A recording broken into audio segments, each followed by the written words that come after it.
March 16th, 2023 meeting. We'll have a call it to order, and we'll have a roll call, please. Anna Marie? At 5 p.m., Chair Kavanaugh, Present? Dryden Hess, absent, Jacobson Bates, Present. Committee Member Lapp, present, and Committee Member Martin. Yes, present. Thank you. Okay. Committee Member Lapp, would you please lead us in the Pledge of Allegiance?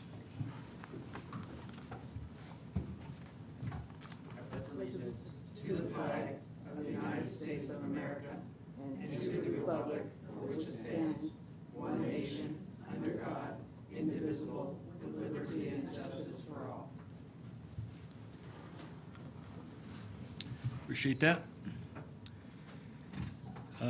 You had an opportunity to review the agenda as presented. Are there any questions? Well, actually, I have a couple questions, or actually they're typos, I think, or something. The agenda I have has the minutes, the consent items are the minutes of February 16th, 2022. We're at this point, Sorry? Concerning ourselves with the order of the agenda. Are we approving the order of the agenda? The order is, okay. Approve the order of the agenda. Yes, as presented. Okay, does anybody have any reason to change the order of the agenda? I'd just like to Please. ask that the minutes be pulled out. We're not discussing them. Not yet? Okay, that's, okay. So, no, We're not approving the minutes now, we're approving the order of the agenda. I guess the next item includes approving the minutes. Appreciate that, thank you. do we need a motion? Just all in favor of approving? Aye. Any abstain? Any abstain? Thank you. Motion 4-0, passes. one absent. Okay, now we'll get to the consent. Hello, sorry to interrupt, but the sorry. audio is muted on the city council chambers for those on Zoom. Okay,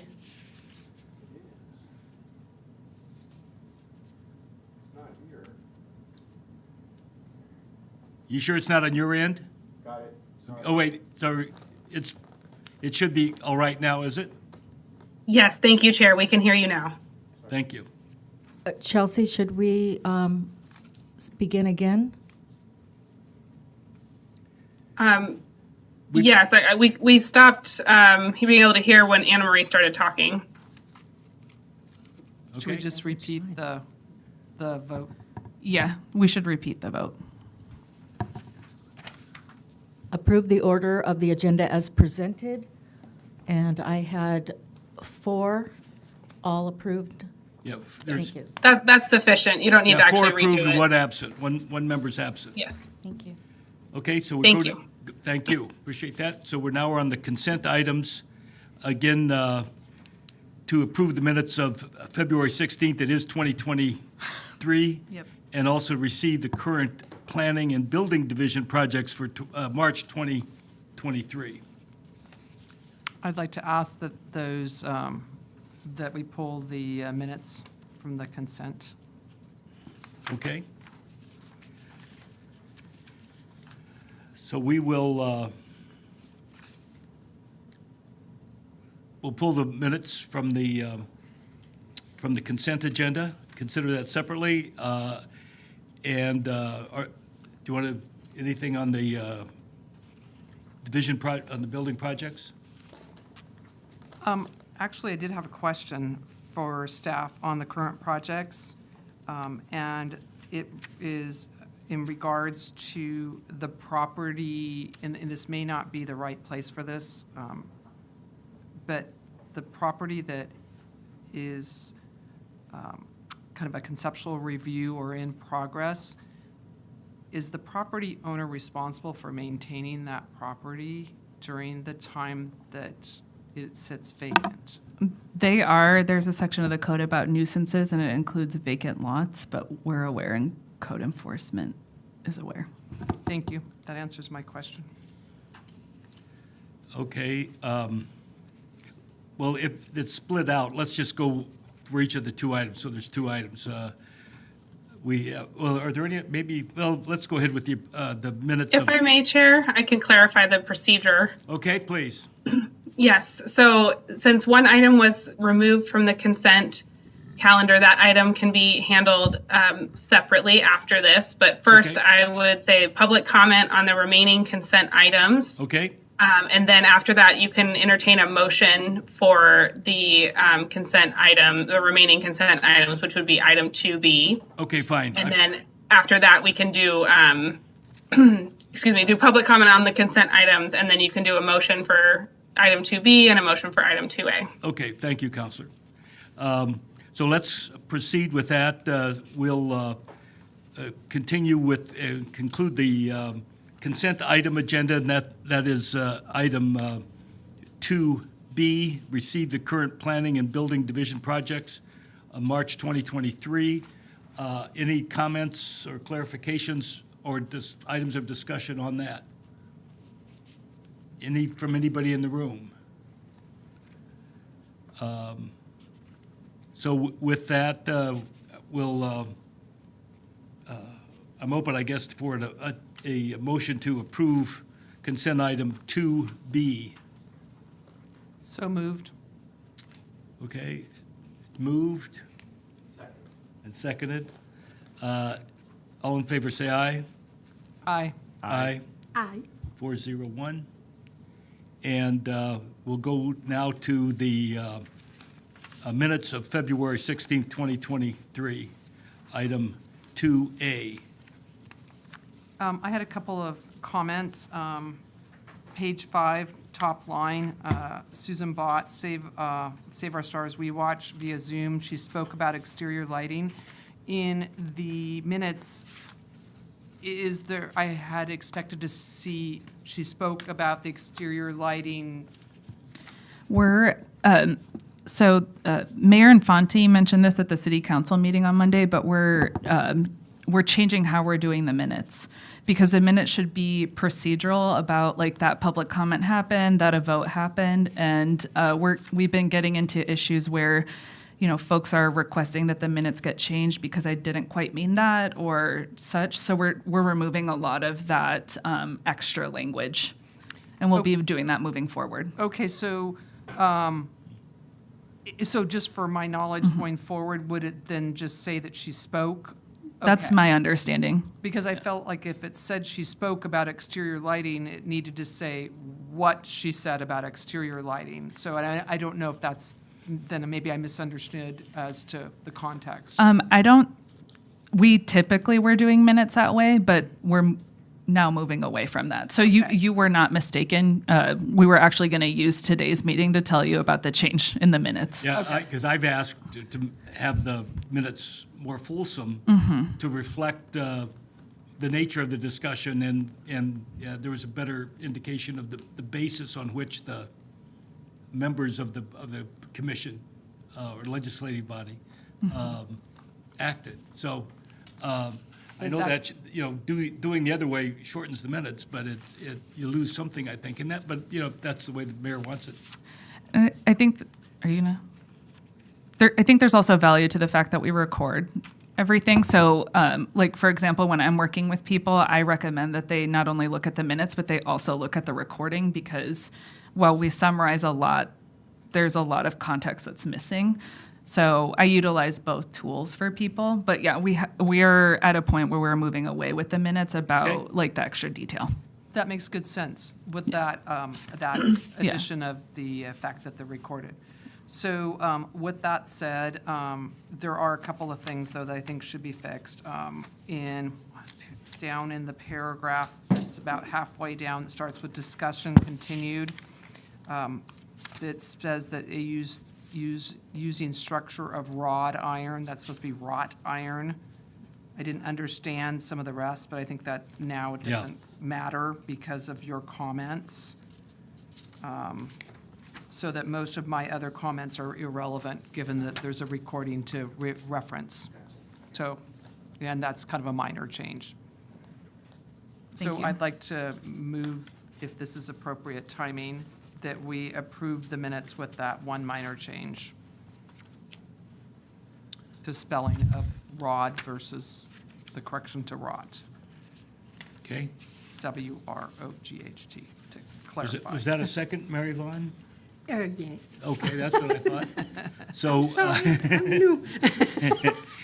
it's been moved and seconded to approve the minutes with the change noted by our member. And all in favor, say aye. Aye. Aye. Okay, thank you. Let's see. Thanks for clarifying, Sophia. Okay, is nothing else on consent items. The next item before us is then the public communications involving matters from the public, inviting members of the public to address the committee on items not on the agenda explicitly. And I have one person who is signed up, Denise Elamin. Is that Elamine? May I interject for just a moment? Yes, please. This is the opportunity for the public to comment on items not on the agenda, but under the purview of this particular body. Oh, okay, thank you for that clarification. Denise, please. I think I'm clear. So my name is Denise Elamine, and I live in Solvang. The one thing, and I think since you just mentioned it, I don't know if I can cover it under here, but I feel that the comments should be written out. Not everyone in this town has a lot of older people are privy to know how to go on the internet and view a video. So when you remove something as simple as paper written about somebody made comments, you're taking away a lot of people's rights to know what was said in these meetings, and I think that's censoring a lot of news and a lot of things. So I will come, I don't know, I'll come into the city council, but I want you to know that I don't think it's fair because, as you know, this town has a lot of seniors. And I don't know how many seniors you know that go to the internet and watch videos from anywhere. So that's gonna delete that population from getting any information. But I'm gonna move on to the design, something that I think you do, and I may be wrong, and I'm sure Anne Marie will tell me.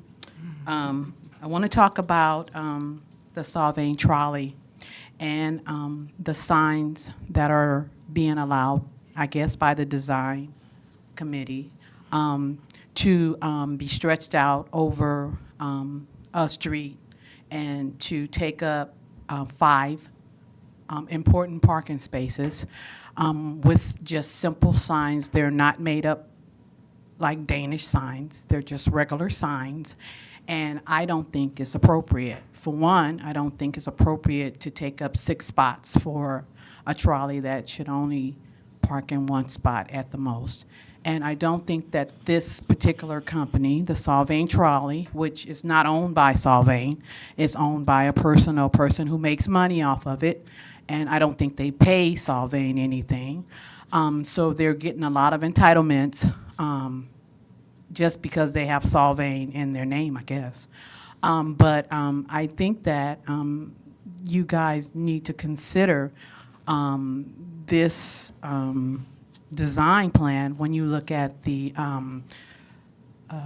signage that is being stretched out along that street, and what's being taken away is valuable parking spots.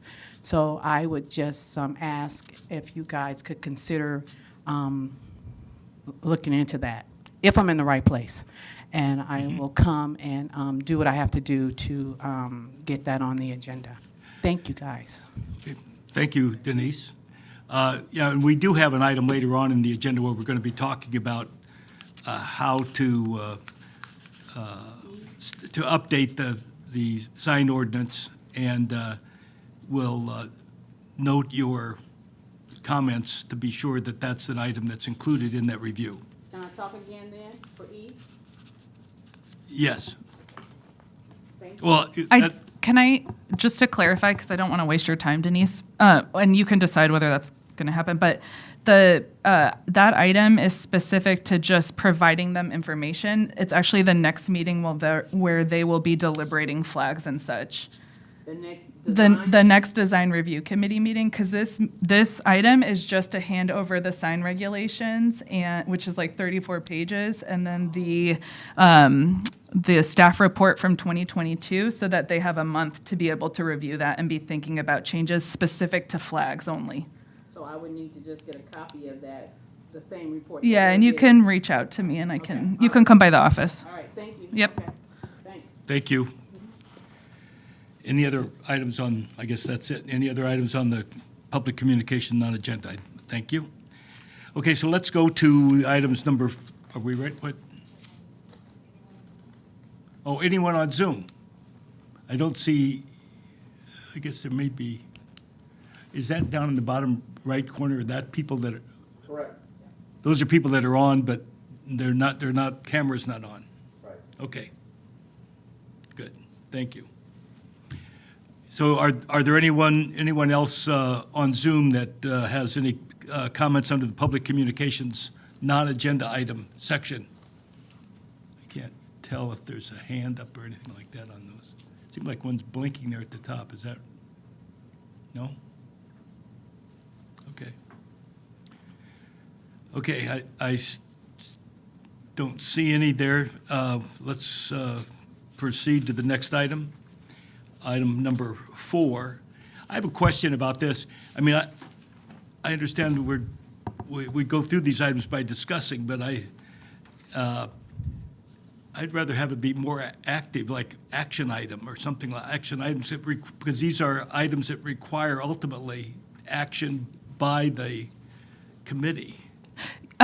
Yes, so there's standardization in how we write our subjects for all the meetings, and for items that require action, we say discussion and possible action, and in some instances, it'll say to approve. In this instance, it's action to nominate.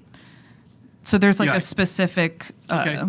design to the subjects. This Okay. is ultimately where I think we. discussion's a little thin. That's just the point I'm making. And if that's, and I know if there's some protocol that's been approved by the city council, then that's fine. But I'm making the point that I find that a little thin. Okay. And Okay, Chair, go if I ahead. can interject, I think it's to distinguish in part from items that are formal public hearing items. So for you all of your items are not formal public hearing items, but in the Planning Commission, they usually have, a public hearing section and then a discussion section. And even though they're still, voting and approving projects in the discussion section, it's for items that don't require a formal public hearing and that extra layer of due process. So that's the distinction, though I appreciate your point that in this context, maybe it would just be like, project approvals or something like that, but we're trying to be standard across all committees. Okay, So I mean, I that's understand, why it I understand the looks like point that. was made well, and I just, I'm entitled to disagree with that conclusion. I think it goes a different direction. I think it just says, here we go, we're just gonna, kick it around until it goes away. Okay. So item 4A is discuss possible action to nominate the vice chairperson of the Design Review Committee. I'm not sure what we did 2 years ago, but this time there's a determination that because the city code only authorizes us, or doesn't authorize, it authorizes or directs, not even that, it directs the committee to select and elect a chairman. It is silent as to vice chairman. Now, last year we had a vice chairman. We did that at the same time and so forth. I strongly believe that there ought to be a vice chairman, that there's, obviously we could have a conversation, a discussion, I guess is the word I'm supposed to use, about that. But I think that's valuable. If there's a planned or unplanned absence of the chair, it's important for the chain of command to be in place so it's clear without question who's going to be acting as chair in the absence of the chair. Chair, if I may recommend that we take a staff report and then public comment before we get into discussing the merits of the item. I was, maybe I went outside the bounds again, Counselor, but I was trying to lay the framework of this issue based on the experience we had 2 years ago and what I understood occurred last month at the meeting. Yes, understood. I think it was just getting a little more into what your thoughts were about whether it was a good idea or not. Whereas we want to, Okay. yeah, I'm Okay. not trying to be too restrictive. But, you know, I think staff is prepared to provide a brief report and then we can take public comment. And then, you know, all that background is extremely helpful during the committee's discussion Yeah, right. period. Okay, go ahead, Sophia. Good evening, everyone. Yes, this is discussion and possible action to nominate the vice chairperson of the Design Review Committee. At the first meeting of this body on February 16th, 2023, we elected a chairperson in accordance with Municipal Code Section 24381. We did not include a vice chairperson because that section of the code does not include one. And members indicated at the last meeting that they found that position to be particularly important, and so we are bringing this item before you again. I will say, Chelsea and I have a running list of code cleanup items, and this is one of them. And now, if any questions, and open to nomination. Does it go to We public need to take comment? public comment. Yeah.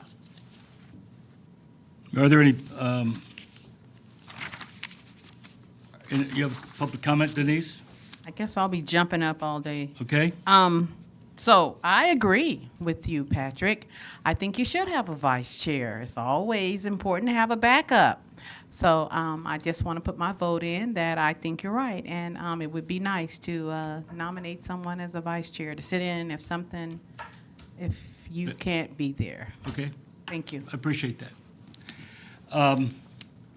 A question I have, and maybe council can be helpful on this, is that if the code doesn't say we may do it, we may not do it. Is that right? So in this instance, I think you as a body have some discretion to organize yourselves, certainly not inconsistent with what is in the code, but the code doesn't specify every single practice and procedure that Right. you all are And following. 2 years ago, we voted on it and didn't have this discussion.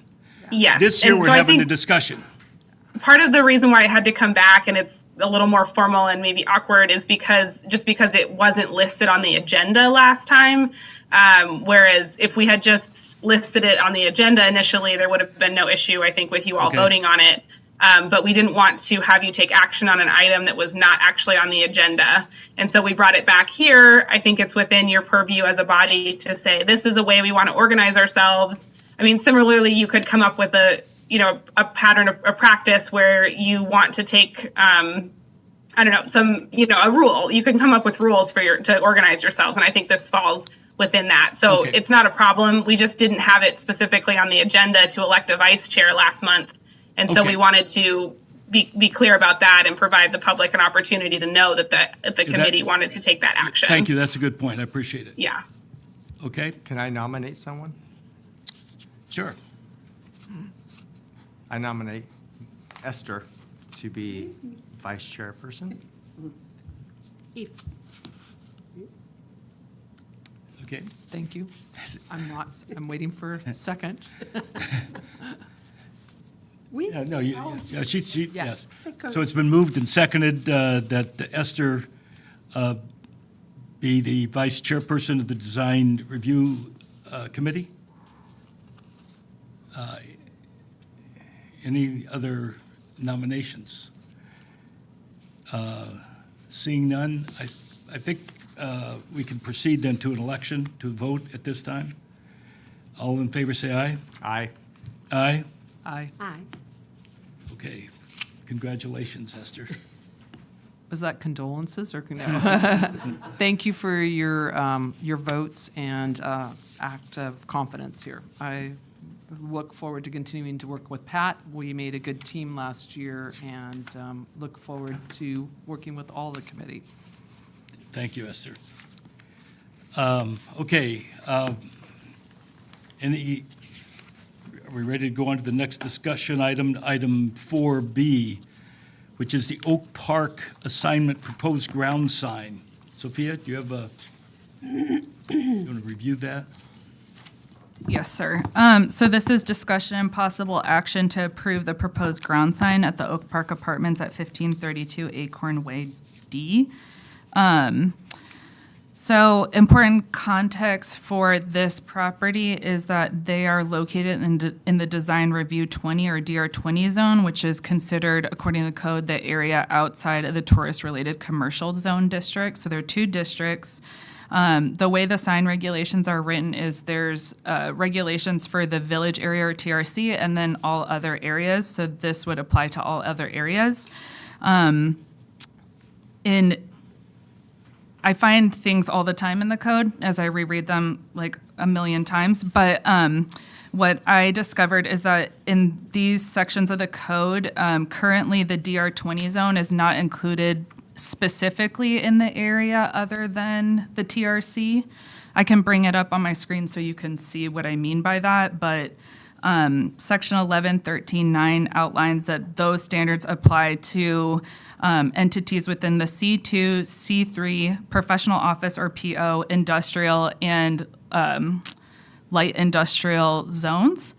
So I just wanted to bring this to your attention because at some point we are going to have to revisit the sign ordinance, and that's probably something we need to discuss, whether like multifamily projects should have their signs come before you, and so therefore DR20 needs to be included in that section of the code. So that's my reason for bringing this forward now. The reason why this is before you now is that in precedent, we bring items to you because we can at our discretion. So about the sign adheres or is in conformance with the standards for signs outside of the village area. They're proposing a ground sign that is 8 square feet and about 4 feet high. Their largest lettering is 9.5 inches, and I believe it's the only sign identifying the property. There's a section of the code that allows for signs that identify units as just exempt, so that's not included in the overall square footage. And they have quite a large amount of frontage because it's multiple properties like at that location. In accordance with the sign standards as well, businesses or entities are allowed one low freestanding sign, which they're proposing to replace the one existing sign that they have.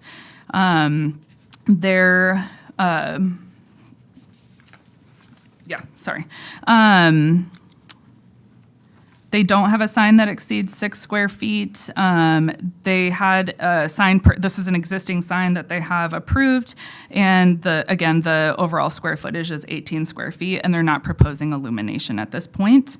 The applicant, Brian Schneider with 805 Signs, is online to answer any questions you may have. Okay. And you're recommending approval, that's Yes, sir. as presented? Yes, sir. Okay, appreciate that. Are there any questions of staff from members of the committee regarding this? Esther?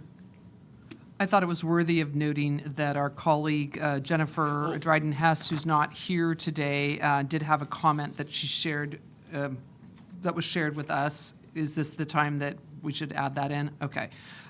She had noted that the sign, although the sign is conforming, it's larger than the existing sign due to the letter and post height, and wondered if the applicant would consider downsizing the letter to achieve an overall smaller sign that's, then would be, I guess, closer to the scale of the one that is presently on site.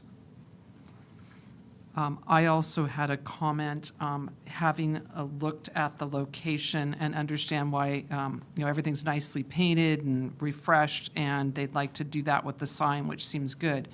The one thing that threw me as I viewed that area and the sign is that there's nothing there that goes with the green on this sign. That was the only thing that surprised me with it. It didn't seem to complement the existing building on that site. So is it the font or just the overall look? It's just, It was just the green color, because the building is kind of a cream Yeah. with the brown, and, the brown that kind of shows up on the sign here. But the green, I guess it would make the sign stand out. I echo Jennifer's comments that it would be great if they considered it a little, to be more within the space. I also understand why they may wish to have it be a little taller, because cars park there at the curb and that obscures it some. So perhaps that's their, the logic for it. Are you saying that the 36-inch part of the sign or their overall height being at 48 inches? I think it's both are a little bit bigger than the present sign. The present sign's wood, old world lettering. I don't know if you saw on the site there. So it was, I think that Jennifer's comments, I think, go to the overall scale of the sign by comparison with what's on site. And me, what I think, of course, it's look new and If fresh. I can interject, I apologize It's for not- interrupting, but we should take public comment before deliberating. Ah, You don't hear me? Okay. yeah, There? that's a fair point. We just were seeing if there's any questions that committee members had of it, but duly noted. Are there any other comments by committee members? We have entered essentially Jennifer's position as well. And are there any other questions of Sophia regarding her recommendation? Sorry? public comment, Patrick, Yeah, I pub- believe. yeah. Yeah. Public comment. Public comments after the committee members have an opportunity to question the staff person. And so there is public comment regarding that? Is someone here? Okay, Denise? Hi, Denise Elamine. My question is that what I heard was that this building owner has gone through and followed and jumped through all the hoops and regulations and of the city with his proposed sign. So I'm kind of confused why you would restrict it because somebody doesn't like the way it looks. If it follows products and procedures and it fits and your regulations aren't being violated, then I don't think you guys asked the question of who likes it and who doesn't, unless that's what you're voting on. Right. Is it pretty enough? So I'm thinking that, we really need to follow the guidelines so that Yeah. everybody would get the same thing per the guidelines. Yeah, Thank you. appreciate the comment. Thank you. Any other comments by people on the, Yep. Brian at 8:05? Yeah, I'll make comment if you'd like. Are you guys able to hear me? Yes, Cool.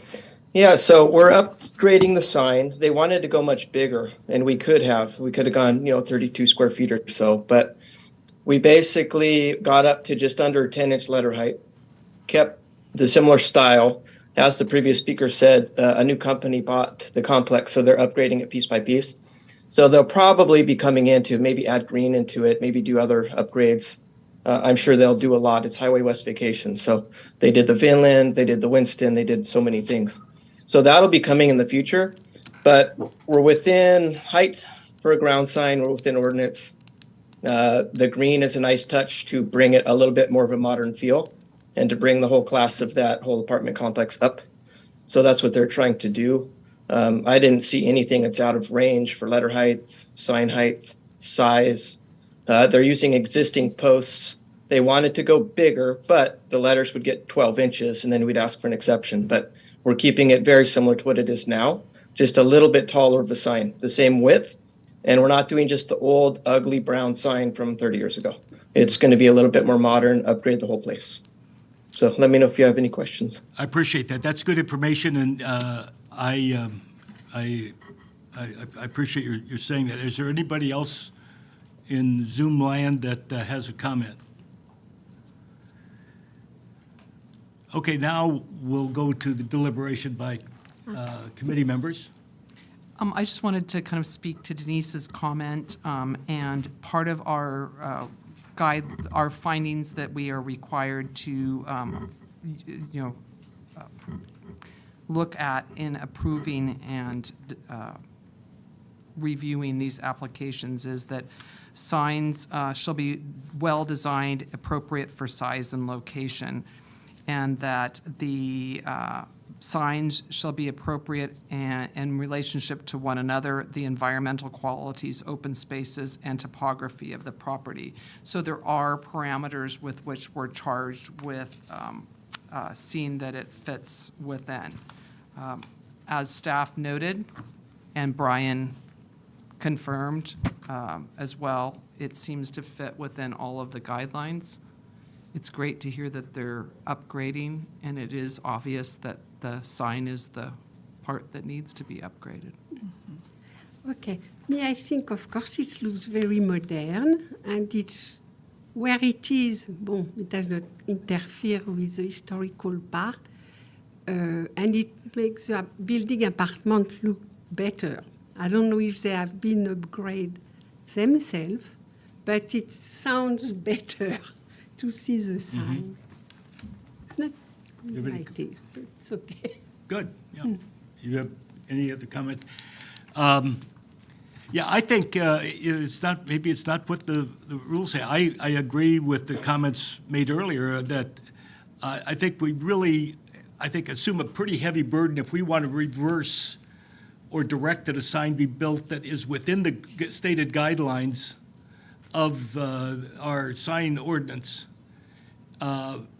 Because we just don't think we think it's too big or whatever, even though it's under the standard that we've adopted in the sign ordinance. I think, that a heavy burden, I think, of proof rests on us to establish why, in this case, it should be treated as an exception to the rule. And I don't see a circumstance here where this should be accepted from the rules articulated in our sign ordinance. And it's not asking to be exempt, but it would be treating it as if it's, by having it be smaller than the standard that we provided. I think Denise made that point as well, but I think I agree. Agreed, and I think what Brian said about the upgrades to the property and the addition of green accents makes me much more comfortable with the green on the sign, which was my reservation there. So all of that said, if it's appropriate, I would like to move that we approve the sign as presented. Okay? Moved and seconded to approve the proposed sign as presented. All in favor, say aye. Aye. 401. Thank you very much. Thank you very much. Okay. Appreciate your time tonight. Next item, next discussion item is the multifamily housing project at 420 Fifth Street. This is a project that we had last month. And Sophia, you want to review the materials that were included in the board materials and the recommendation Yes. staff has regarding it? So this is, again, so this item is for y'all to recommend approval to the Planning Commission on the proposed color, exterior architecture, landscaping, and exterior lighting for the proposed multifamily project at 420 Fifth Street. As Chairperson Kavanaugh mentioned, this was brought before the DRC at their February 16th meeting. At the end of the meeting, it was decided that an ad hoc committee would be established to work with the applicant, and the ad hoc committee consisted of committee member Lapp and committee member Dryden Hess. And they worked So myself and the two ad hoc committee members worked with the applicant on making quite substantial changes to the project, which you'll see on pages 21 through, excuse me, y'all, 21 through 33. It is, yeah, 21 through 33. It is important to mention that the ad hoc committee looked at the structure. They did not have time to look at the landscape plans. So that's really important to mention. The guidance that they gave the applicant, in addition to all the great comments that we received at the meeting, included adding more color, adding siding to the property to soften it a bit, adding like wood or natural elements instead of all of the wrought iron that was being proposed, standardizing like the direction of the railings that were being proposed, making changes to the architecture, and then when it came to lighting, incorporating more lantern-style lighting. The committee members also, there were brick accents on the project that came before you at the last meeting, but they were completely painted white. The committee members recommended that instead they be whitewashed, so not completely painted. And they were in agreement, they reviewed the plans and were in agreement that the project has been softened and looks much better than what was presented at the last meeting. And then regarding landscaping, I did talk with the landscape architect. They incorporated some of the comments from member Jacobson Bates regarding incorporating like more columnar, I'm not going to say that right, but more more plantings of a certain type. And they were preferring to continue using the ginkgo tree against the building to be able to add for light, to allow for light in the winter. And then currently the city doesn't require only drought-tolerant planting, so they didn't want to completely change to entirely drought-tolerant planting. There's quite a significant amount in the project. And then the other important comment to make is I saw the lantern-style lights right before posting, and I did indicate to the applicant that those would have to be completely shielded in order to comply with the municipal code. So they're aware of that, and that'll be incorporated into the plans that eventually become construction plans. I think that's it. I'm available for any questions, and then also the designer is available as well. And I think the next step is to open for public comment. Okay. Thank you so much. Are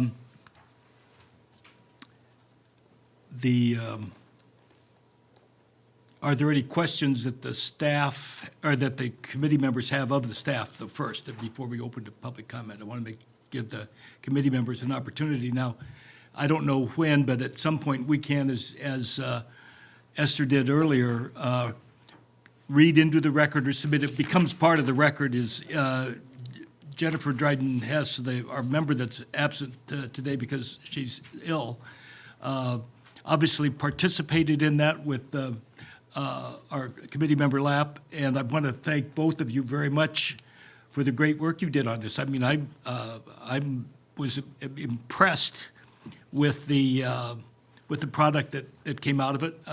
Maybe I'm lapsing into somebody else's turf by making that comment at this time, but I thought that was they made a lot of good Thank you.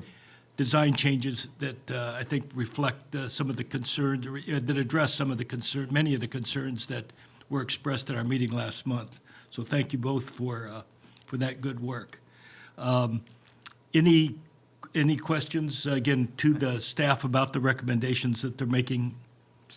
Sophia, are these paint chip samples? Yes. So Correct. the paint chips that you have here are for this project. And then, thank you for asking that. And then also, I failed to mention earlier that Member Martin also provided suggestions about paint and such, which Okay. I was able to provide to the applicant prior to working with the ad hoc committee. So thank you also for that, Thank you. Thank you. Member Martin.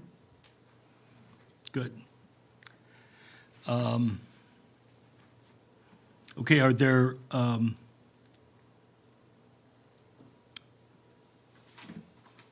public comment at this point? Susan, please. Yeah, I saw you there, Susan. I appreciate your attending again and look forward to your comments. Okay, thank you. I'm Susan Bott, representing Save Our Stars Committee of We Watch, which is a San Ynez Valley-wide environmental organization. We are concerned with limiting outdoor lighting to prevent light pollution. We're concerned with the lights illustrated for the new project at 425th Street, especially the exterior entrance and walkways wall lantern lights. As Sophia mentioned, she had already let the applicant know that those lights are not in compliance. And they were added after last month's meeting. The reason they're not in compliance is because you're not supposed to see the actual light source from the horizontal plane. The light should not be above the horizontal plane. And Save Our Stars usually researches each new project's light fixtures by studying the manufacturer and model numbers for the lights specified. Unfortunately, no such information was available in the site plan submitted. Last month, when this project appeared on the DRC agenda, I emailed the architect to ask for the information, but didn't receive a reply. The other lights appear to comply with the city codes, but we can't be sure without viewing the manufacturer's specifications.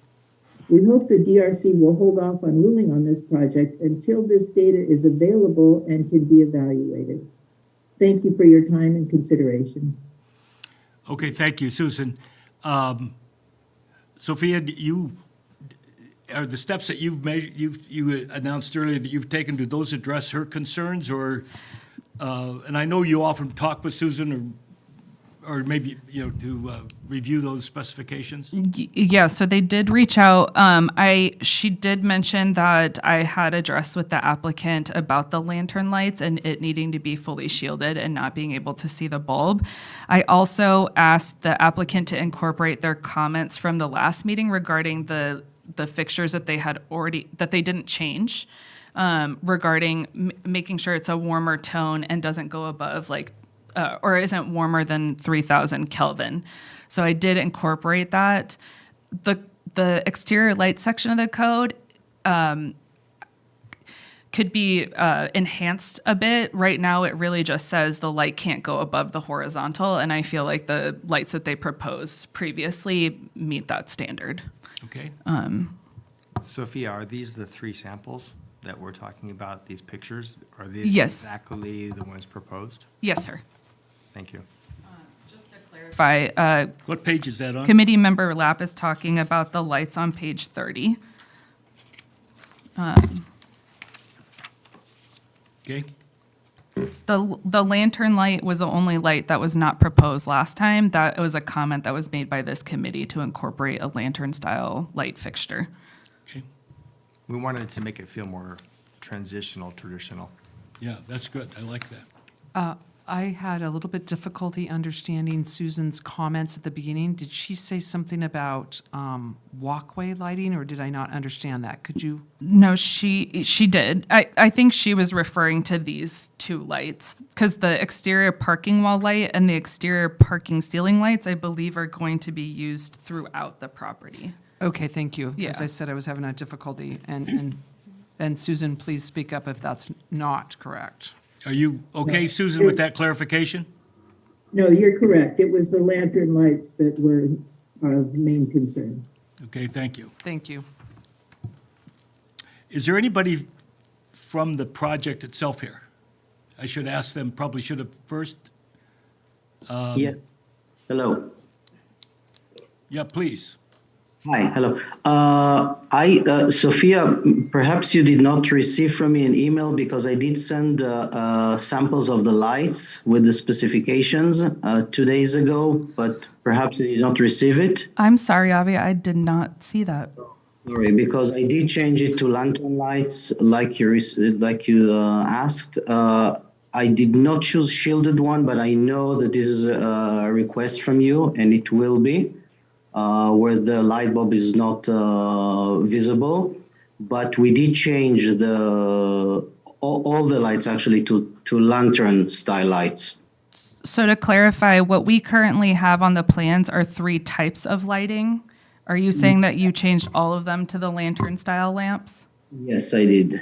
Okay, so just to confirm, it sounds like the exterior parking wall light and the exterior parking ceiling light aren't applicable anymore.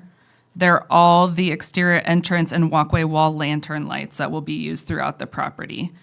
And I've told Avi when he sent this to me that it has to be fully shielded per the code, so that'll be updated on his plans Okay. moving forward. How does that work with a ceiling light being a lantern light? We're actually suggesting that to avoid ceiling lights and turn everything to wall lights, because we can do that in the parking as well, and then they will all be lantern style. Okay? And that's a sufficient amount of light? That's, my concern is that if you're eliminating it just for safety and security. I put quite a lot on the walls there along the parking, also in the exterior parking and the 4 parking spots which are under the building. I believe that's sufficient. There is one next to each one of the parking spaces. Good, thank you. Okay, great. Is there any other questions from the committee? Do you want to bring in Jennifer's comments? Yeah. I didn't know if there was, Yeah, I could read that if you like. I think it does reflect, again, what I addressed earlier regarding the progress made from our point of view on the project with the good efforts of the architect and the owner. She's indicated that she's happy with with the revisions that the applicant has made to the overall design. The whitewash brick is still reading as white painted brick in the sample presented, and in the rendering where my thought would be to see more brick color come through than what is being proposed here. So she's favoring some less of the whitewash brick and more of the regular brick color. I think more that it was more translucent and less opaque Oh, okay. as I read her comment. Okay, I understand. And then landscaping with evergreens or setback from the building will still allow light and should be considered in lieu of a tree selection that will fully expose the building in winter months. Those are her comments that were prepared by her and incorporated in the record of the meeting. She will, and she participated obviously as one of our special subcommittees to work with the owner on those revisions. Any other comments from committee members regarding? Yeah, I just wanted to ask maybe Christopher, since you were part of the ad hoc committee, if you had some comments to add. My question is back to the lantern. So is the style the same lantern that we're getting? It's just the glass that is maybe ombreed out? Or is it?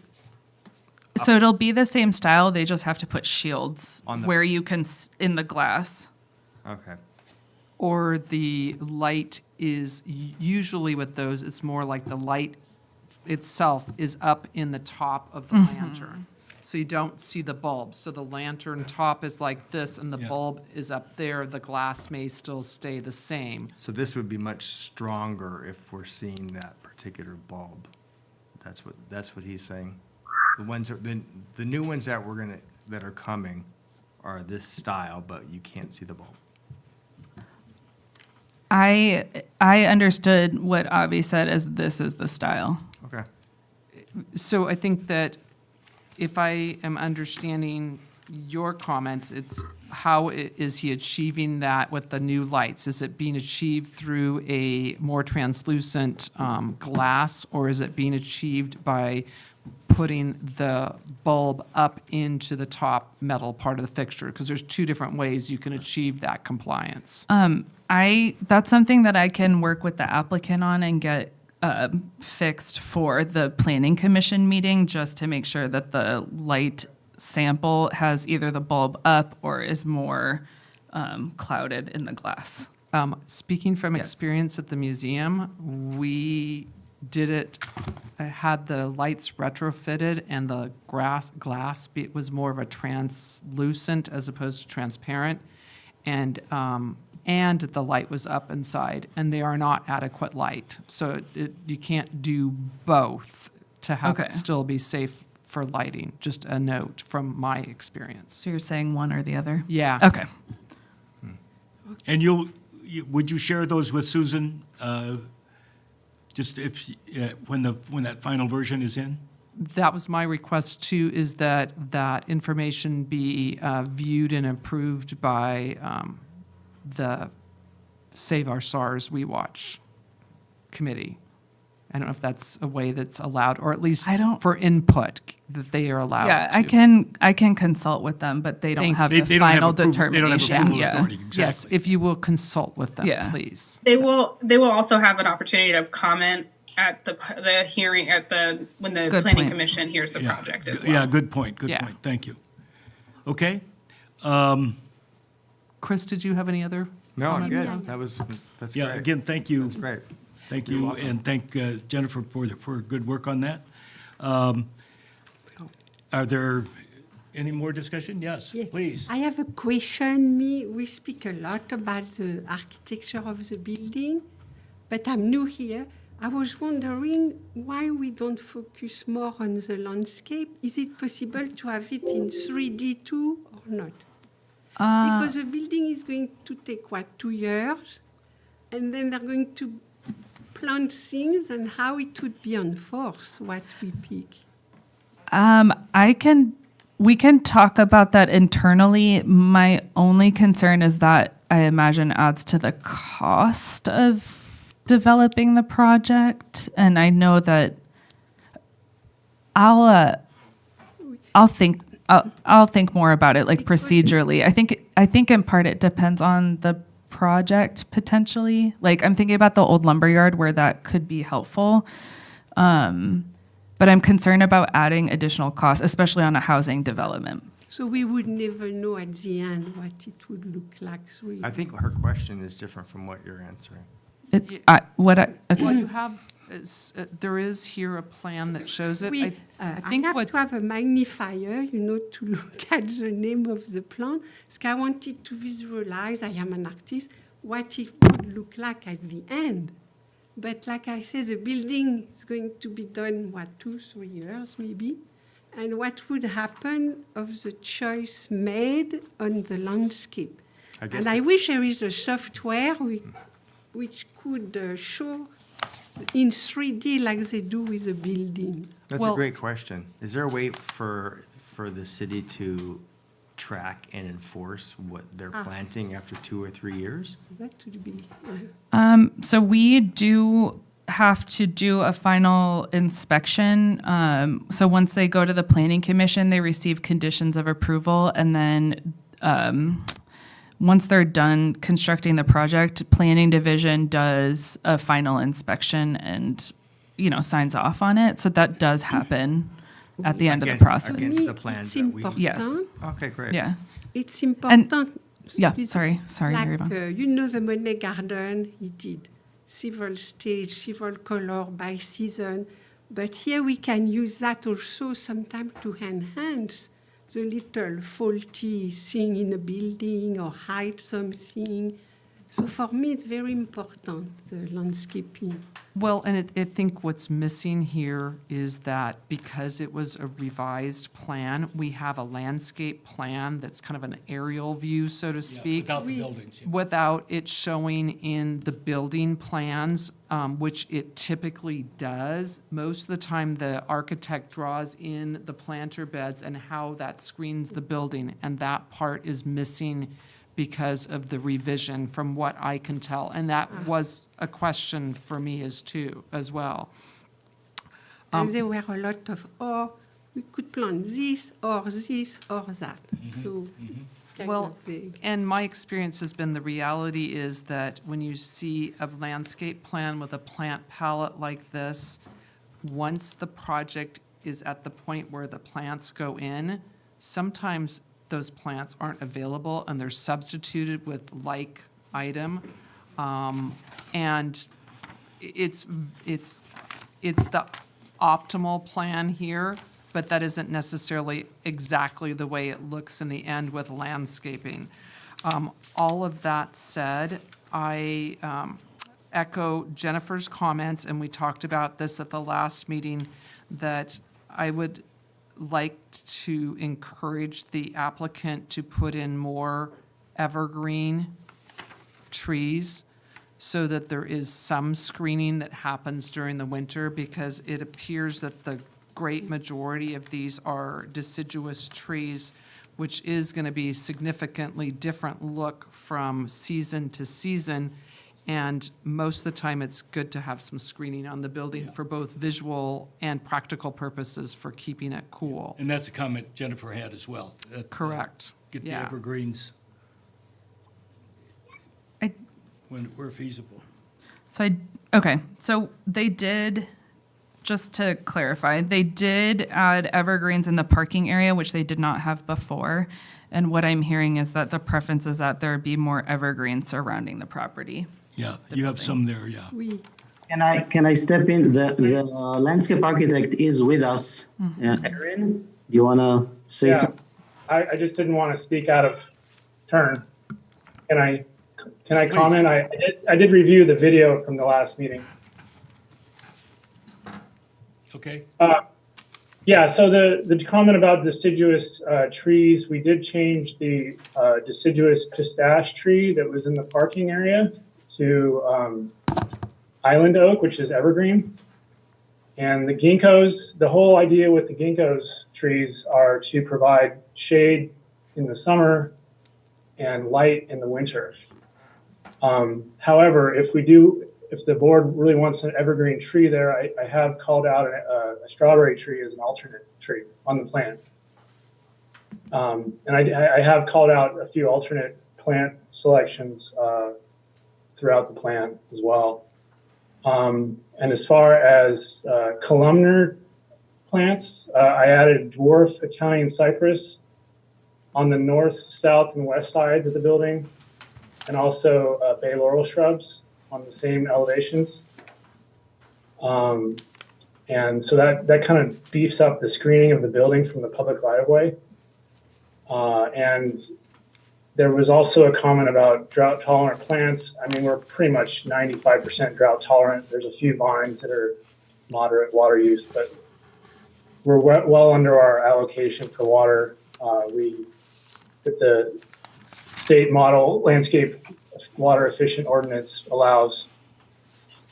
So those are my comments on what I saw in the video when I reviewed it. okay, great. Any questions of the landscape architect? Oui, I cannot say the Latin name, but the one orange and purple, I make some design. Those are not written anyone in the project, and they would be beautiful. I like colors. And the yellow tree. Those are Purple. poco orange, orange torch lily? Oui, and those two need to be kept at the entrance. They're beautiful. Which ones was that? Alors, this one would be on 5th Street. Oh, that's the ginkgo? Yes, and the yellow would be on Oak Street. And I Wait. think we should keep those. Well, you were talking you were about talking the about this. purple smoke. Yeah, purple smoke Yes. tree. Okay. So we need to have those. And those has all the ground floor. There is a lot of, what do you call those? We have an grass, artist grass. we have an artist who likes color. Yeah. Okay, yeah, a mix. that High sounds good. precision color. Okay. I'm not following what the comment is right now.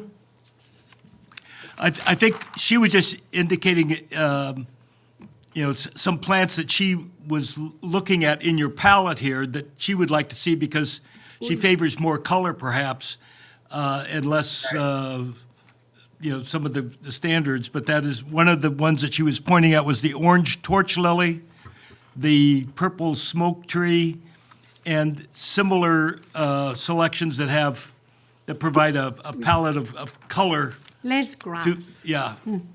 Oh, so that was all Okay, she was, grass, I think huh? that's the point she made.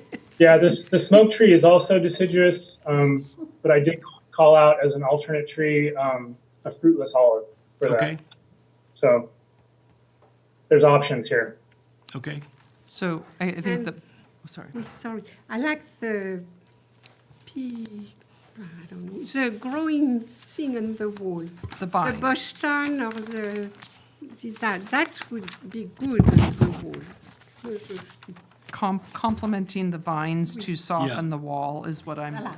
yeah, Yes. yeah. Okay, That would be good. I think it's Very good. so important. I wanted to compliment the applicant and the ad hoc committee for making some really significant changes to this project and making it a much better fit in the neighborhood. The color palette, the solar being present but not a focal point, the railings, the overall design being much more favorable within the environment that it's located. I also understand about how there is confusion about the not Danish style because it's surrounded by a lot of residential that's Danish style. And I point that out today because that's going to be one of our things for when we're looking at design upgrades as the committee here to define that a little better for the applicants. So many compliments on the big strides. And I know that today we need to make a decision so that we can help move this on as this is the final day. Compliments as well on the color palette that came out. I would like to echo the comment that I think it's probably just the way it appears on the paper here, that rather than being whitewashed, the bricks in this paperwork appear painted.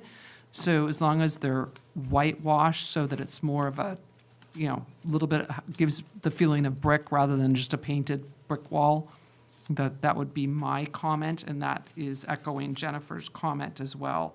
And on that note, to encourage the use of a little bit less deciduous trees and more evergreen as well.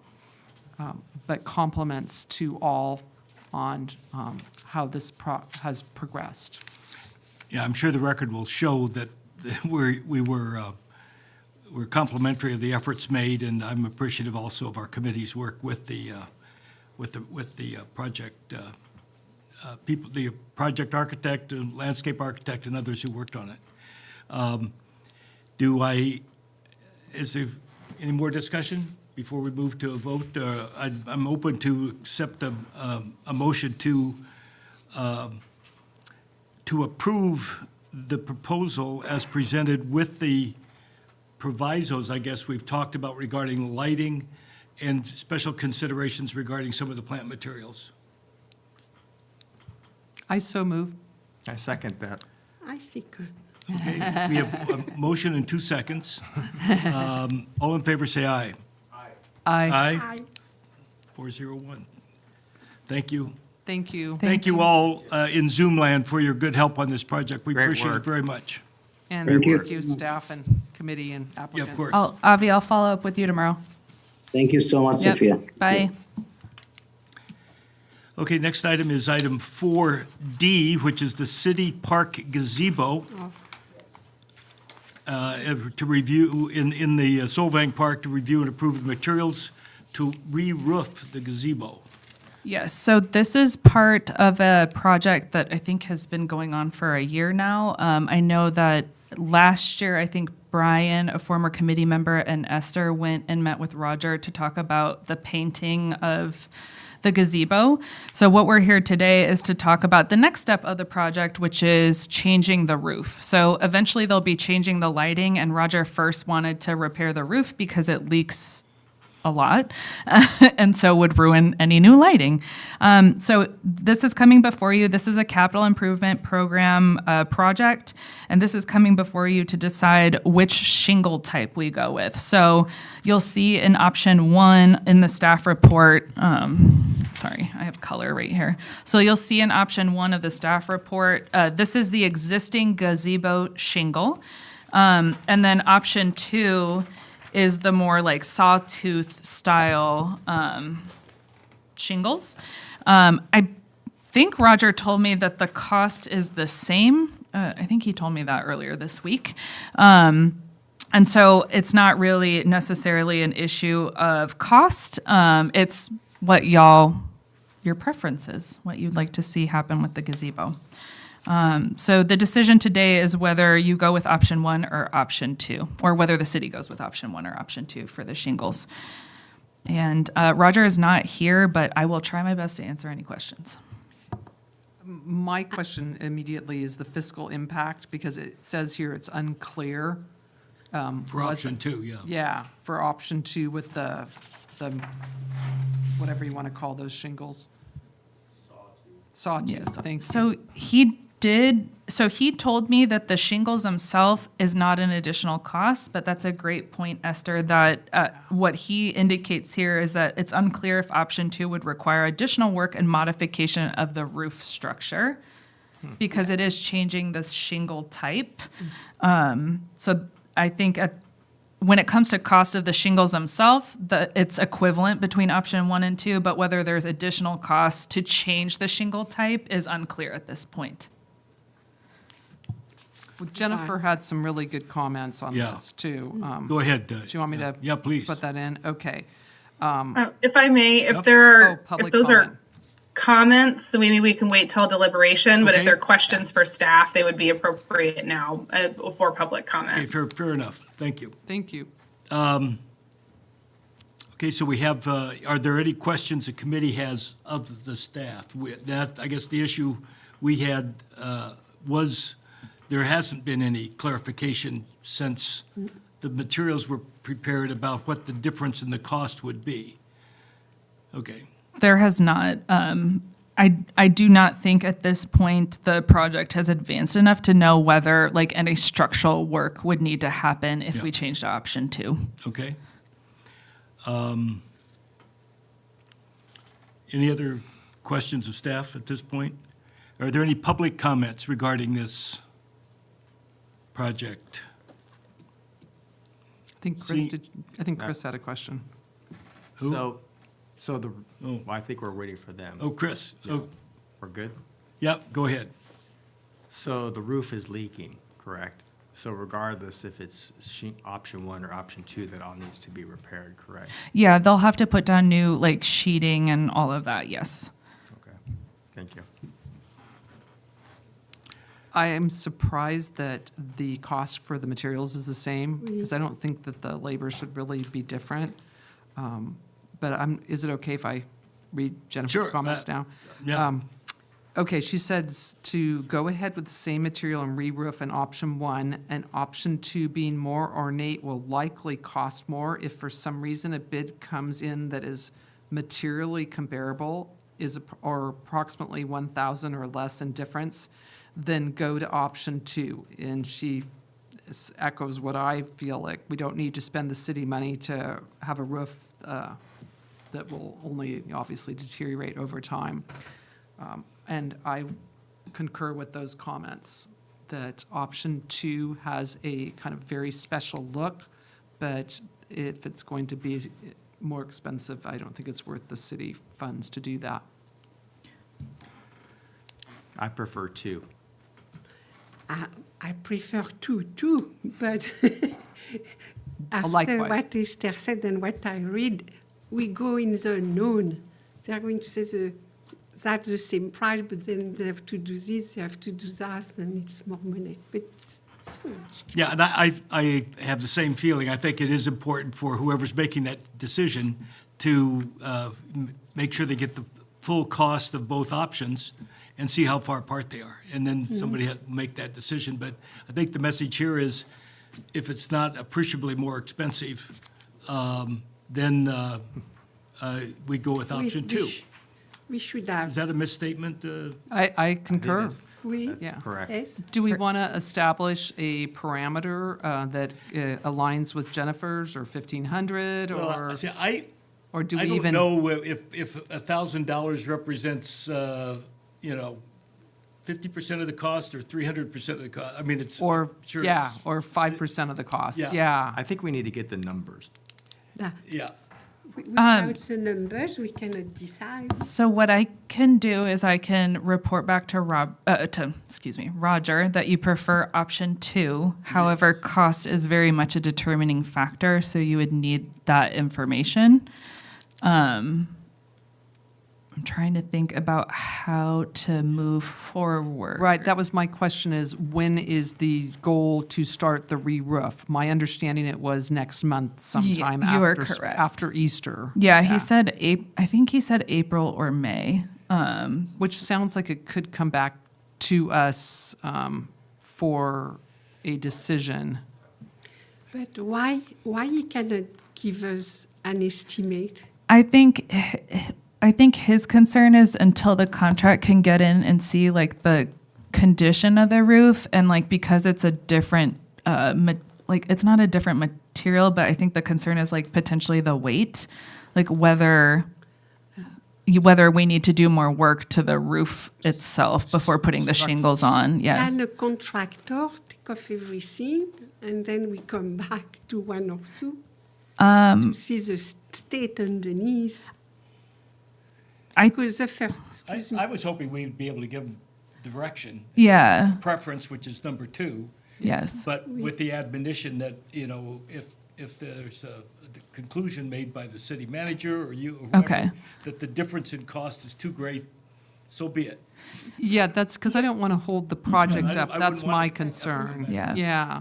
I think that's a solid approach, which is your option is option 2. However, at what point we have cost information, that needs to be a decision made, like with Roger and the city manager. Yes. Yeah, and the materials we had, says that it's unclear whether it's Yeah. going to Not be too as bad. appreciably different in cost. And Okay. just as a note, at the museum, the diorama building has a roof of a similar look. And actually, they're a little bit thinner shingles than a traditional wood shingle, which would lead me to think it would be not heavier. I think it more has to do with labor, depending upon I can't remember, is the roof does it kind of go, I don't know what that description is. It's not completely straight up and down. It's, Yeah. has kind of a curve, a kind Pagoda? of, draped, okay, whatever. Great, okay. Okay. That may impact the material and the costs. So, Yeah, and I really like number 2, and I really, this is a more of a Danish specific look, which is, I think, pretty good for the gazebo in the middle of Solvang Park, if it's possible. That'd be, the goal is to. The goal. The goal with this roof style was to be faux thatch. That was the Faux closest thatch? they could, yeah, Okay. when the buildings originally Yeah. came.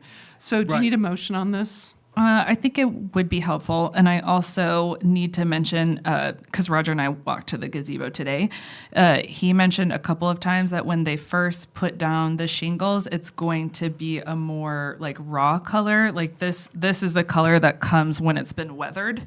Yes. And so I want you to be aware of that, so then when it happens and you walk by and you're like, what's happening here? You've been warned. It's going to Okay. look... it It's going to won't be look like- fresher wood, yeah. A brand yeah. new wood as Brand new opposed wood, to weathered weathered. and rained on and all Yes. that. Yeah. Okay, Okay. so a motion would be helpful. Okay? Yep.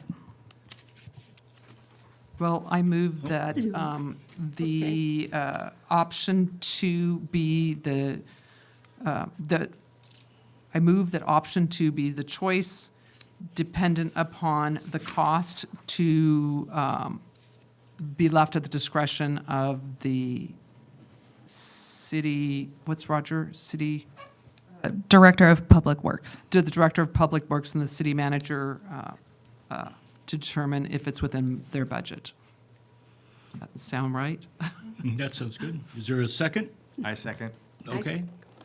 It's been moved and seconded to advance the committee's preference for option 2. subject to budget review. Well said. All in favor, say aye. Aye. Aye, Aye. 401. Okay, great, thank you. Next item, last item, we can take a break or we go through, huh?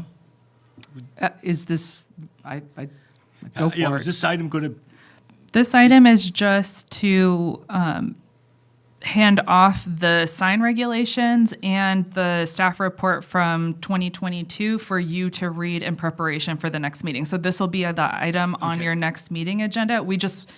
You will find the sign regulations are 34 pages, and I find that I sometimes have to read and reread them and then think over them in order to make a decision. So we wanted to give you more time than just 72 hours prior to the meeting. yeah, and I'm not interested in having a long discussion on the topic either, I mean, tonight, if unless it's expected.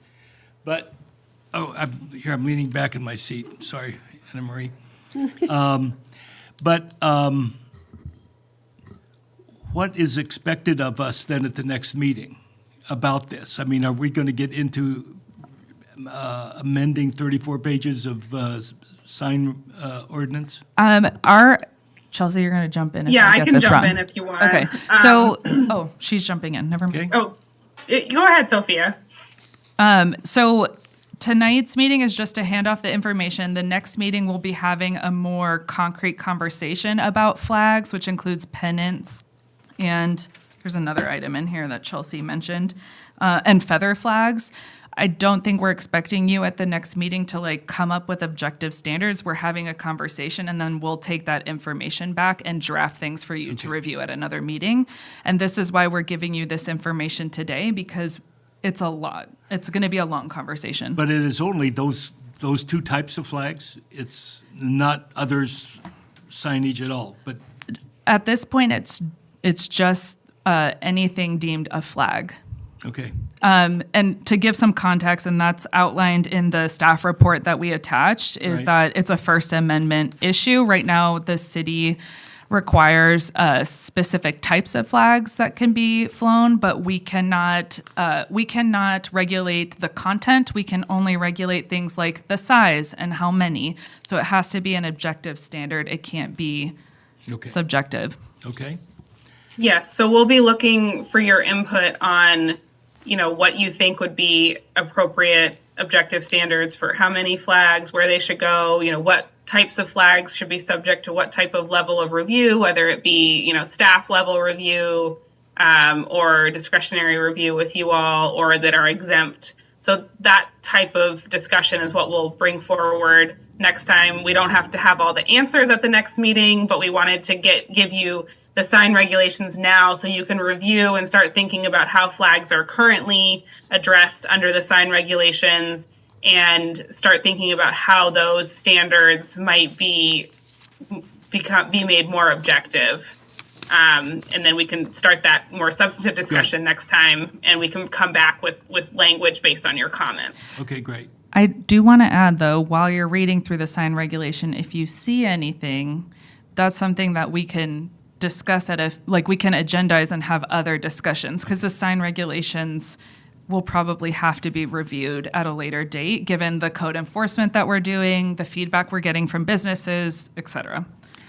Yeah, and I would just say for things that if you notice non-flag related issues with the sign code, I would request that you send those to staff outside of, just email Sophia those issues, because the agenda item will be focused on flags. And so I don't want to start a discussion on the sign ordinance generally when we're not agendizing that. But certainly if you have a list of things that, this is an inconsistency or an error, please send that to Sophia, and we can kind of just put that in our ongoing list of things that we need to address in the sign code. Okay, good counsel, thank you. So we'll consider having received this information regarding the review of the flag display regulations and the sign ordinance, okay? And if we could just do public comment. I'm sorry? Public comment, I know there's not really an action to be taken, but we could do Okay. an opportunity for public comment. Okay, is there, do we have an option? Okay, please, Denise. Hi, Denise Elamine. I'm just a little confused about this. We're talking about the flags and the flags that are flying out when it's Danish Days or I don't even know what other flags we would have there. So in the amendments, does it state or does everybody know how many different flags the ordinance allows at this time? Or is there a number, or do you guys just decide as people ask for them to be hung? Yeah, Chelsea, is this a Chelsea question? I can respond. So Denise, in the municipal code, there's a section on exempt signs, flags, and devices, and that's where flags are, well, there's three kinds of flags: feather flags, and then the pennants. And in this exempt signs, flags, and devices, it outlines requirements for flags. There's also a definition section that further outlines what it means for each of them. And what it states is the official flag of a government, governmental agency, public institution, religion, or other similar entity. Flags flown on a temporary basis for purposes of honoring declared national or civic holidays. 2 flagpoles with a maximum height of 40 feet, which are not attached to the building, shall be exempt. Additional flags and flagpoles shall require design review committee review and approval. So those that are in there are already approved. They're exempt, so they exempt. don't have to They come don't before have to this come body. before this body. Yes, So ma'am. if you fit in that box, you don't have to, do you go straight to the flagpole, or do you have to go to another body? No, you just go straight to your flagpole. Yes.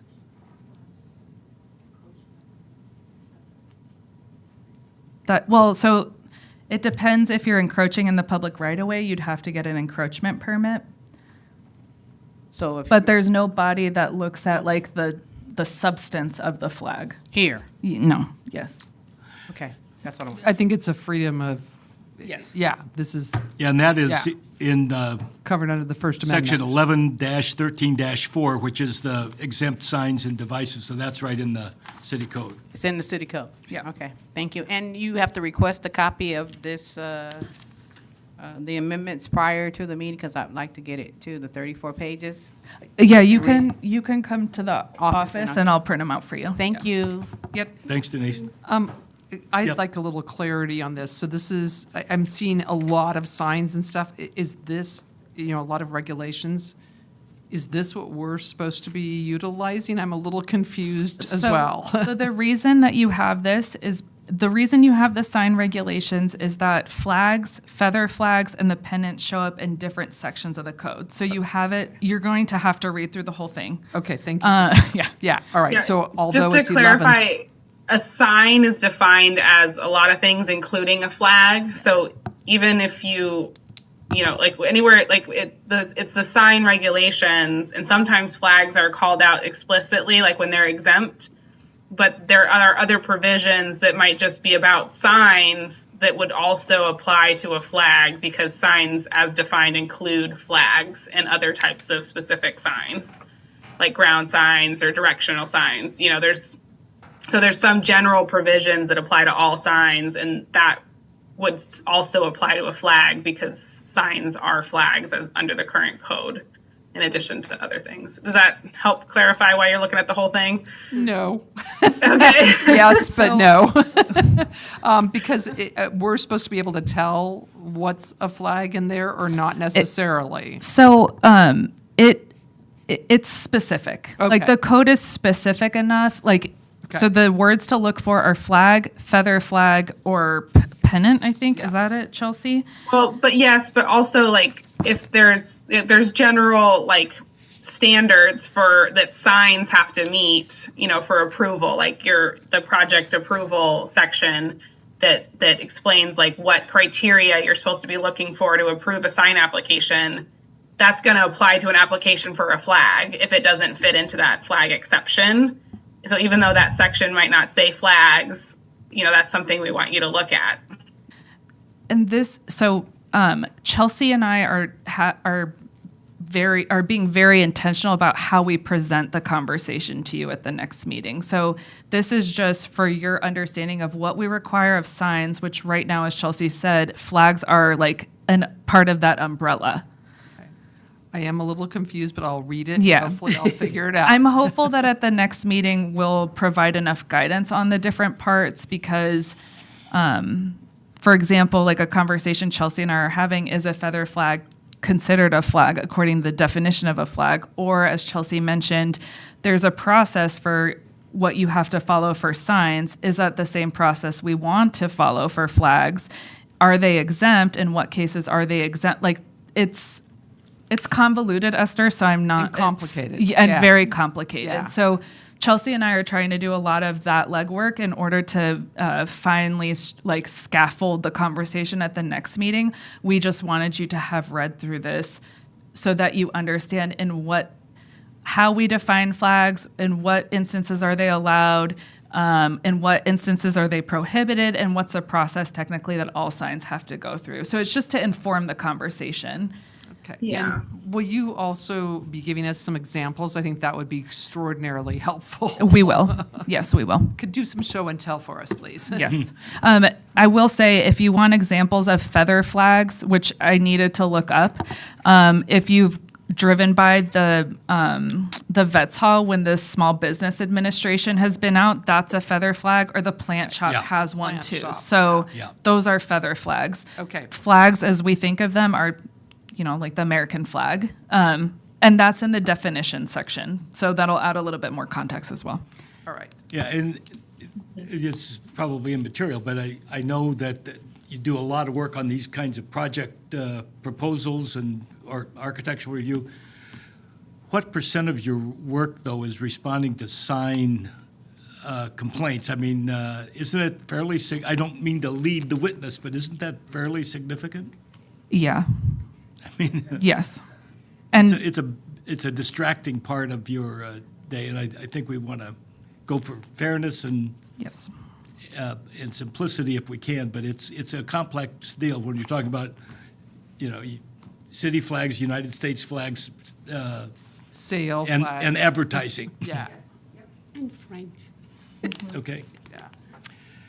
Okay, good. Thank you for that. Are there any other comments or discussion on that before we go on to the next item?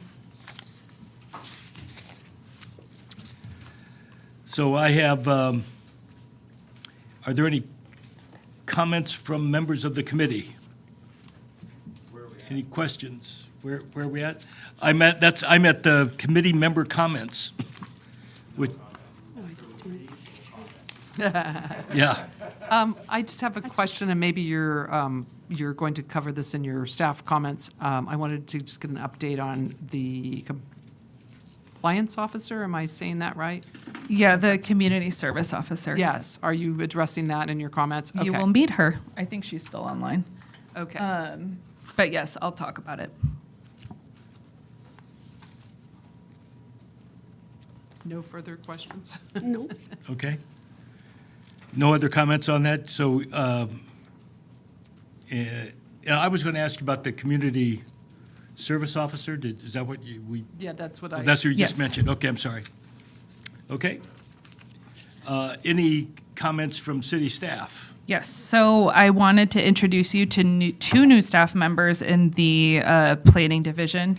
Daniel, is Jennifer Calbillo still on? No, okay. Sorry, she popped off because I thought we were going to introduce her first. But I'll have her come to the next meeting. So she's been here since early February and has been doing a really superb job of enforcing the outright prohibited signs section of the sign regulations. So when you read through that, you'll see what's outright prohibited. We wanted to start small with her since she's a new employee, and doing code enforcement against any of the other signs that didn't go through DRC review is going to be a much more substantial project. She's the approach that we're taking with code enforcement is folks get 2 warnings and then they'll get a citation. So she has been issuing warnings in the city. she's primarily issued warnings for the A-frame signs that we've been seeing all over town through COVID. And yeah, I think she's really embraced the job. She's really enjoying learning more and more. She's actually hiding Nise around town made out of yarn. So she's like really, she loves solving. And she was a wonderful hire. Do you want me to be coming with more specifics, like data to the meetings, or? Eventually, it might be nice, but I think what you've told us is what I was wondering, what specifically she's targeted, because it's a big job. Yes. And it's kind of a thankless task. And on that note, I guess the one comment that I wish I would have made is that I really appreciate it when people do come in and go through the process, such as the Oak Street apartments. Yes, we have comments and thoughts on that, but there are so many signs out there where nobody's gone through the process, and it can be kind of an onerous process. We recognize that, and I think we try to really take that into account. And, thank you, all of you, for all the work, and especially to Jennifer, that's her name? Jennifer, yeah. Thank you. Yeah. If you are around town on the weekends, her uniform should be coming in soon. If you see a red shirt with community service officer on the back, I encourage you to good. introduce yourselves. Which means she's working weekends then? Primarily weekends. She does come in here and there during the week. That's great. Yeah. The kind of peak season. Yeah, so to really. speak. And I will say now that we are still hiring for the second of those positions. So if anybody knows anybody who wants part-time work, we have a position still open. And like I mentioned, we're doing phases, because the next phase is going to be quite a big phase, and I want it to include like working with business owners on sign audits and doing a lot of education and having them come through y'all and talk about potential like fee waiver if possible. And we'll be talking. I think I'll talk to you and Patrick more about that. Like a potential kind of almost an amnesty program. Yes. I think that would be really good Yes. to bring a lot of businesses in compliance Yeah. without making it such an onerous process. Yeah, I agree. When I have to tell people that it's $392 for a review, I always get like scoffed at or sometimes sworn at. So, and then the other hire, which I'm so excited about, is Lisa Sherman. She is our assistant planner. She formally starts on Monday, and I'm so excited to have Lisa in particular. I've worked with her over the last year on business certificates and other issues that have come up with planning. She's a quick learner, asks a lot of really great questions, so she's going to be a really great asset for the department. Glad to have you. Yeah, Yeah. thank you. And we've seen your face at the city, Yeah, just in right. a different role. Yeah, that's right. Yeah. Congratulations to both you and Sophia. I'm so excited.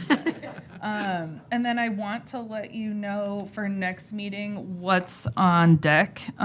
So I'll have to talk with Chelsea. We have a placeholder for starting a discussion about objective design criteria, but I think we need to kick that down the road a little bit since we'll be talking about flags, and I anticipate that will take a while.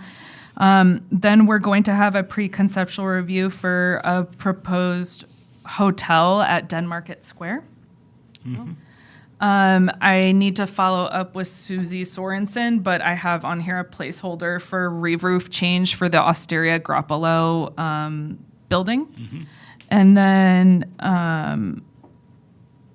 then potentially a sign for a business that was just purchased on Alisal called Rosa's Blush Boutique. So that's a placeholder for right now. Good. Very good. Any other comments? No, significant project, though, with Denmarket Square.